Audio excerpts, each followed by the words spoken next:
There was once a girl who was idle and would not spin.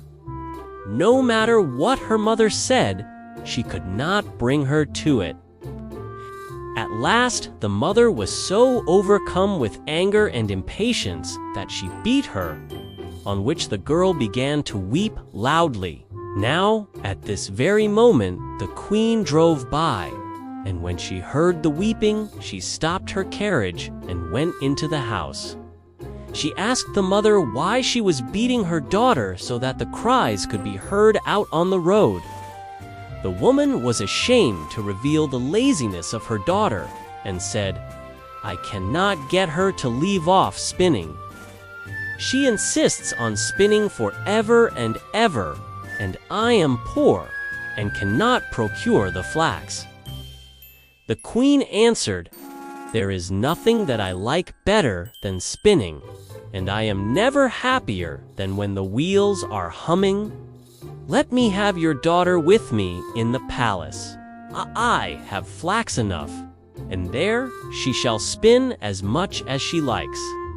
The mother was heartily satisfied with this, and the queen took the girl with her. At the palace, she led her into 3 rooms which were filled from the bottom to the top with the finest flax. "Now spin me this flax," said she, "and when thou hast done it, thou shalt have my eldest son for a husband. I care not for that thou art poor. Indefatigable industry is dowry enough." The girl was secretly terrified, for she could not have spun the flax, even if she had lived till she was 300 years old. When she was alone, she began to weep and sat thus for 3 days without moving a finger. On the 3rd day came the queen, and when she saw that nothing had been spun yet, she was surprised. The girl excused herself by saying she had not been able to begin because of her great distress at leaving her mother's house. The queen was satisfied with this, but said when she was going away, "Tomorrow thou must begin to work." When the girl was alone again, she did not know what to do, and in her distress went to the window. Then she saw 3 women coming towards her, the first of whom had a broad, flat foot. The second had such a great underlip that it hung down over her chin, and the third had a broad thumb. They remained standing before the window, looked up, and asked the girl what was amiss with her.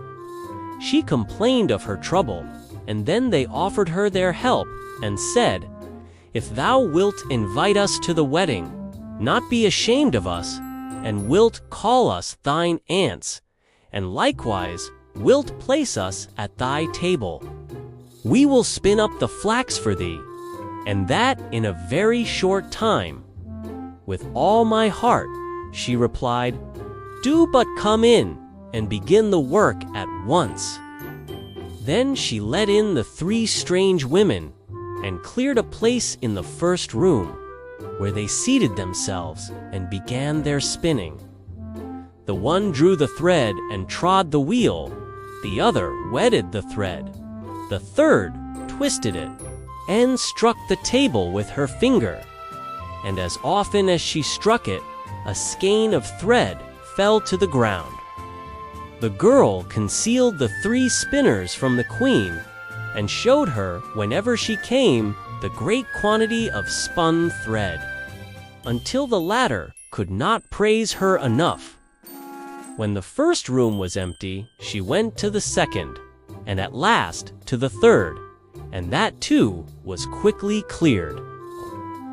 Then the 3 women took leave, and said to the girl, "Do not forget what thou hast promised us. It will make thy fortune." When the maiden showed the queen the empty rooms and the great heap of yarn, she gave orders for the wedding, and the bridegroom rejoiced that he was to have such a clever and industrious wife, and praised her mightily.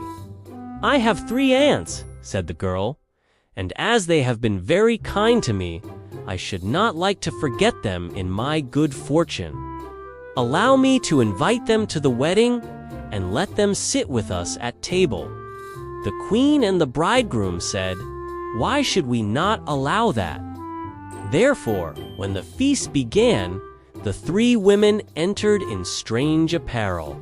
And the bride said, "Welcome, dear aunts." "Ah," said the bridegroom, "how comest thou by these odious friends?" Thereupon he went to the one with the broad flat foot, and said, "How do you come by such a broad foot?" "By treading," she answered, "by treading." Then the bridegroom went to the second, and said, "How do you come by your falling lip?" "By licking," she answered, "by licking."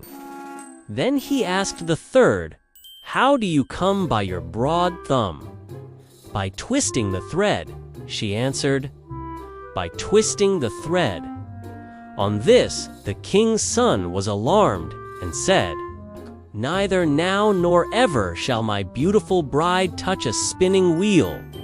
And thus she got rid of the hateful flax spinning.